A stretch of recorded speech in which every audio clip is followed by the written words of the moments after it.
దిగంబర దిగంబర శ్రీపాదవల్లభ దిగంబర. శ్రీ గురులీలామృతము 7వ రోజు పారాయణ ప్రారంభము. 45వ అధ్యాయము. తంతకుని శ్రీశైల యాత్ర. సిద్ధముని నామధారకున గిట్లు తెలుపుచున్నాడు. గాణిగాపురమున తంతకుడను సాలెవాడు గలడు. అతడు పెద్దలయందు గౌరవము, పిన్నలయందు వాత్సల్యము, గురువులయందును దేవుని యందును భక్తి ప్రపత్తులు గలిగి మెలుగువాడు. ఆ కారణమున దేవాంగుడు తన ఇంటి పనులను పూర్తిగా వించుకొని మఠమునకు వచ్చి శ్రీ గురుదేవులను సందర్శించి నమస్కారములాచరించును. మఠమునందూర్చి నీటితో గడిగి శుభ్రము చేసి స్వామివారి నతి భక్తితో సేవించుచుండెను. ఇట్లుండ కొన్ని దినములకు శివరాత్రి పర్వకాలము సమీపించెను.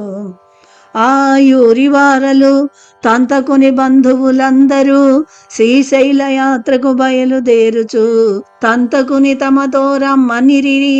అతడు శ్రీశైలమున గల మల్లికార్జున స్వామి ఒకటి, మన గురుదేవుల వారొకటియా కొండ కోనల యందు వ్యయ ప్రయాసల కోర్చి శ్రీశైలమున కేలపోవలయును. మీకేల ఈ భ్రాంతి? మన నరసింహ సరస్వతి స్వామి వారినే సేవింతములెమ్మని వారలతో పలికెను. వారు తంతకొని మాటలను లక్ష్య పెట్టలేదు. ఆ సాలెవాడు నాకు మఠమే శ్రీ పర్వతము, నరసింహ సరస్వతియే మల్లికార్జునుడు, మీ ఇష్టము పో పొండనెను. తంతకుడు యథావిధిగా సంగమమున స్నానమాచరించి శ్రీ గురు సందర్శనమునరించుకొన్నాడు. స్వామివారతనితో, ఓయి, నీ బంధుమిత్రాదులెల్లరూ శ్రీశైల యాత్రకేగుచుండా నీవేళ నిచటనున్నావని ప్రశ్నించిరి. ఆ భక్తుడు, స్వామి, మీ పాదములే నాకు పాతాళ గంగా మొదలుగా గల పుణ్యతీర్థములు.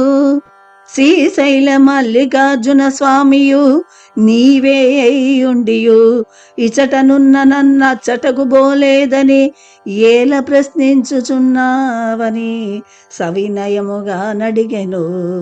అంతటితో నా ప్రసంగము ముగిసినది. మాఘ బహుళ చతుర్దశి రోజు శివరాత్రి పర్వదినము.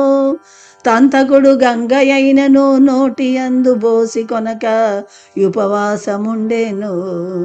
మధ్యాహ్నమున సంగమ స్నానమాచరించి మఠము నూడ్చి నీటితో గడిగి తడి ఆరిన పిమ్మట స్వామికెదురుగా చేతులు జోడించుకొని భక్తి భావమున స్వామివారి పాదముల వంక జూచుచుండెను.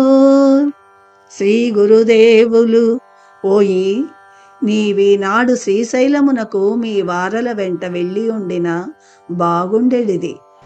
ఎందులకో పయనముగాకున్నావు. నీవెప్పుడైనా శ్రీశైలమును జూచితివా అన్నారు. స్వామి, మీ పాదములకు నమస్కరించి మిమ్ములను జూచిన నాకు గలుగు ఆనందము ఏ శివలింగమును జూచినను గలుగదు. అట్టి పట్ల నీ మహాశివరాత్రి నాడు మీకు నేను దూరముగా నెట్లు పోగలను అని దృఢముగా శిష్యుడు పలికెను. సరి, మంచిది. అట్లయినా నీవు కన్నులను గట్టిగా మూసుకొని నా పాదుకలను పట్టుకొనుము. తంతకుడు అట్లే అనరించెను. కన్నులు తెరువమని శ్రీవారు ఆజ్ఞాపింప నా భక్త శిఖామణి కన్నులు తెరిచెను. మహాశివరాత్రి జాగరణకు భక్తులు తండోపతండములుగా శ్రీశైలమున కరుదెంచిరి. వారెల్లరను పాతాళ గంగలో స్నానమాడుచున్నారు. స్నానమాడి వచ్చిన వారు నమ పార్వతీపతే, హర హర మహాదేవ, మల్లికార్జున, మల్లయ్య అని బిగ్గరగానుచ్చరించుచు ప్రాకారమునందు గుంపులు గుంపులుగా గుమిగూడినారు. శివుని అభిషేకించి వచ్చడి వారు వచ్చుచున్నారు, లోనికేగువారు పోవుచున్నారు. శ్రీవారి ఆనతి మేరకు తంతకుడు క్షౌరమునరించుకొని శుభ్రముగా స్నానమాచరించి గట్టునకు వచ్చెను.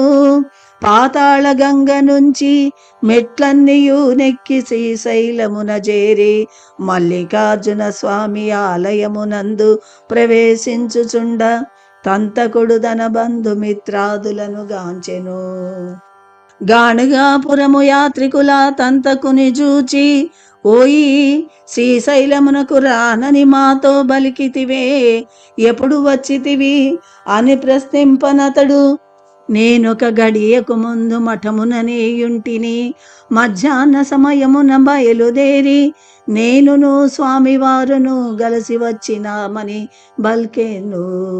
అతని మాటలు వేళాకోళమని వారించిరి.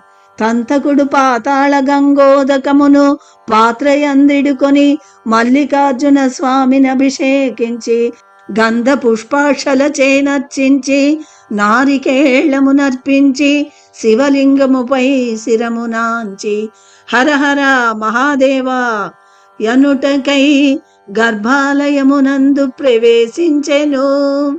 శ్రీశైల మల్లికార్జున నామక జ్యోతిర్లింగమున కుమారు పరంజ్యోతి స్వరూపుడగు నరసింహ సరస్వతి స్వామి వారిని తంతకుడు ప్రత్యక్షముగా దర్శనము చేసుకొనెను.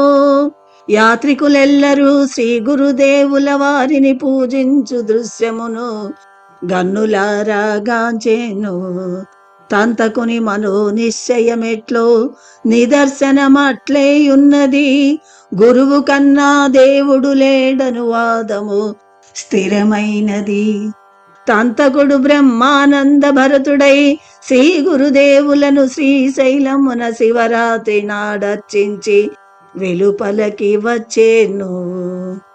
ఆలయమునందు జూచినదిగాక వెలుపలనున్న శ్రీవారిని జూచి, స్వామి శివుడే మీరై ఉండి నన్ను దోడ్కొని శ్రీశైలమునకు మీరు రానేలా అని సంభ్రమ సంతోషములు అతిశయింప తన సందేహమును నివేదించుకొనెను.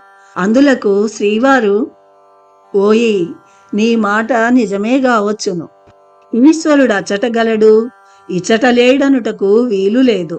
అతడు సర్వాంతర్యామి అయినను స్థల విశేష మహాత్మ్యమునకు ప్రాధాన్యమివ్వవలయునని తెలుప తంతకుడు, స్వామి శ్రీశైల మహిమ ఎట్టిదో నాకు సెలవిండని ప్రార్థించెను. స్వామి భక్తునకు, ఓయి స్కంద పురాణమున నందొక కథ గలదు, నీకది వినిపించెదను వినుమని ఇట్లు తెలిపెను. పూర్వము కిరాత నాయకులకెల్లరకును నేలికయై బలపరాక్రమోపేతుడై పరిపాలించుచు పురాణ ప్రశస్తికెక్కిన పుణ్యశ్లోకుడు విమర్శనుడు. అతడు వివేకవంతుడే, ధర్మాధర్మములను తెలిసిన నీతిమంతుడే. కాని పరస్త్రీ వ్యామోహం అపారముగా నాతనికి గలదు. పరాంగనల గూడి యథేచ్ఛగా నతడు సుఖములనుభవించుచున్నను. శివుని పూజించు వేళలా నా రాజీ ప్రపంచమునేగాక తన్ను తానే మరచిపోయి చిత్తమునందు శివుని నెలకొల్పి అర్చించును. అందువలన విమర్శనుడు శివునకు అభిషేకములు, పూజలు, సహస్రనామార్చనలు మున్నగునవి మేళతాళములతోడను సంగీత నృత్యములతోడను జరుపుచుండెడివాడు. అతనికి కుముద్వతి అను భార్య గలదు. ఆయమ పతిభక్తి పరాయణురాలు. రాజునకును రాణిపై మక్కువ ఎక్కువ. ఆ సాధ్వీమణి రాజు వింత చర్యలను గాంచుచు నొకనాడు సుమాళముగానున్న సమయమున చెంతజేరి, నాథా నాకొక సందేహము గలదు, అది మీ వలననే వినవలయునని వేడుక నాకున్నది. అదెద్దియన చీకటి వెలుగుల మేలు కలయిక వలె మీ చర్యలు నాకు బోధపడుకున్నవి. భక్తితో శివుని మెప్పించగల మేటి భక్తులకు మీరు పరాంగనల గూడనేలా? పరదహరాసక్తునకు చిత్త చాంచల్యం ఎక్కువ గదా. మీ చిత్తవృత్తులు ఇటునటు ఉయ్యలవలే లూగుచుండ శివభక్తిలో పరాకాష్ఠనందుకొను తెట్లు పొనగినదని ప్రశ్నించెను. ప్రాణేశ్వరి, ఇది నా ఈనాటి చర్యలు గావు. జన్మాంత వాసనా విశేషమున నేనిట్లు వర్తించుచుంటినే గాని నేను బుద్ధిపూర్వకముగా జైనుదేమియునూ లేదు. ఏలన నా పూర్వజన్మమున నేను ఒక కుక్కను, కుక్క జన్మ మెత్తినను పుణ్యరాశిని ఆర్జించి తిని, చేసుకున్న వారికి చేసుకున్నంత మహదేవా అన్నట్లు పూర్వపుణ్యము కొలది శివభక్తియును కుక్కబుద్ధి సంస్కారము వదలని కారణమున భరకాంతాసక్తియును నన్ను వదలకున్నది. మరియు నా రాజా అతని భార్యతో ఇట్లు తెలిపెను. పూర్వజన్మమున నేను కుక్కనై ఉంటిని. ఒక శివరాత్రి నాడు నా యజమాని కుటుంబము వారెల్లరూ నుపవసించుటచే నాకానాడు కూడులేకపోయినది. పగలంతయును తిండిలేక ఇటూ నటు నిల్లిల్లు కూటికై తిరుగుచు తుద కూరి వారెల్లరును గుమిగూడియుండ నేనును శివాలయమున ప్రవేశించి తిని. భక్తులనరించిన అభిషేకములు, పూజలు, ప్రదర్శనములు, దీపోత్సవములను కన్నులారా గాంచి తిని. పూజానంతరము శివునకు నైవేద్యములు అర్పింపబడినవి. శివ పురాణ కాలక్షేపమునకై భక్తులెల్లరొక చోట సమావేశమైరి. అది ఎదనని ఎంచి తినుటకు ఆహారము లభించెను గదా అని నేను లోనికేగి నెవ్వరో కుక్క కుక్క అని అరువగా నన్ను దన్నుటకై కొందరు వచ్చిరి. నేను వారి దెబ్బలను తప్పించుకొనుటకై శివాలయము చుట్టూ తిరుగుచుంటిని. 3 పర్యాయములట్లొనరించినంత నన్నెవరో గట్టిగా ద్వారము వద్ద జావమోదిరి. నేనా దెబ్బలకు ప్రాణములను వదిలి తిని. ఇట్లు కుక్క చావు చచ్చినను శివరాత్రి నాడు ఉపవాసముండుట, ఈశ్వరారాధన కన్నులారా గాంచుట, దీపోత్సవములను తిలకించుట, శివాలయమునందు ద్వారము వద్ద శివలింగమును జూచుచు ప్రాణములను వదులుట నాకు సిద్ధించినవి. తత్ఫలితమే నాకు శంకరుని అందలి భక్తికి కారణమైనది. దీపోత్సవములను జూచిన సుకృతమున పూర్వజన్మ స్మృతి కలిగినది. శివుని అనుగ్రహముననే నేనీనాడు రాజునైతిని. నాథ, మీ పూర్వజన్మ వృత్తాంతమును వింటిని. నా పూర్వ వృత్తాంతమును సెలవీయరే అని కుముద్వతి భర్తను గోరెను. అందులక రాజు తన భార్యతో, పూర్వజన్మమున నీ ఒక పావురమై అడవియందు సంచరించుచుంటివి.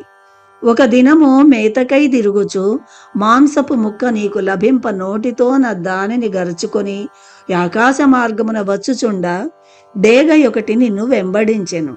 నీవు పుణ్యవశమున డేగబారి నుండి తప్పించుకొనుటకై శ్రీశైల శిఖరమును చేరి 3 మార్లు శిఖరము చుట్టూ తిరిగితివి. కాని ఎంతలో డేగ నిన్ను బట్టి చంపినది. నాడు మహాశివరాత్రి అగుట చేతను శివాలయము చుట్టూ 3 ప్రదర్శనములు సలుపుట చేతను శ్రీగిరిపై ప్రాణములను వదలుటచే నీవీనాడు రాణివై సర్వసుఖములను అనుభవించుచున్నావు. రాణి కుతూహలమున, నాథ, ఈ జన్మమునందు మనము శివపూజల ఖండముగా జరుపుచున్నాము కదా, ఇకపై మన భవిష్య జన్మలను గూర్చి తెలుపవే అని కోరెను. అందులక రాజు, మరుజన్మమున నేను సింధు దేశపు రాజునవుదును. నీవు సృంజయ దేశపు రాజు కూతురువై నన్ను పరిణయమాడగలవు. 3వ జన్మమున నేను సౌరాష్ట్ర దేశాధిపతినై కళింగ దేశపు రాకుమారితవై ఉన్న నిన్ను పెండ్లియాడగలను. 4వ జన్మయందు గాంధార దేశాధీశుడను నేనవుదును. నీవు మగధరాజునకు కూతురువై నన్ను వలచి వరించగలవు. 5వ జన్మయందు నేను అవంతి పట్టణము నేలువాడనే దశార్ణ దేశ భూపాలుని తనయవగు నిన్ను బెండ్లియాడగలను. 6వ జన్మయందు అనంత నామధేయుడనై యయాతి వంశమున పుట్టిన నిన్ను కళ్యాణ వేదిక యందు వివాహమాడగలను. 7వ జన్మయందు పాండ్య మహీపాలుడనై పద్మకర్ణుడను విఖ్యాత నామము వహించియుండు నన్ను నీవు విదర్భ రాకుమారివై సుమతి అను పేరు కలిగి దమయంతి నలుని స్వయంవర వేదికపై వరించినట్లు వరింతువు. రాజ్యభోగముల తులదూగుచు వయసు మీరిన పిదప నగస్య మహర్షిని ఆశ్రయించి దీక్షను గైకొని తపమాచరించి పునరావృత్తి రహితము మోక్షపదము నందగలమని భవిష్య జన్మ పరంపరల నిరిగించెను. కుముద్వతి భర్తతో కలిసి శ్రీశైల మల్లికార్జున స్వామిని సేవింప బయలుదేరెను. కావున నీశ్వరారాధనము జన్మమెత్తిన ప్రతి మానవునకు అవశ్యాచరణీయము. మల్లికార్జునుని పూజించిన ఒకటి, కల్లేశ్వరుని పూజించుట ఒకటియునూ గాదు. కల్లేశ్వరుని సంగమేశ్వరుడనియు పిలిచెదరు.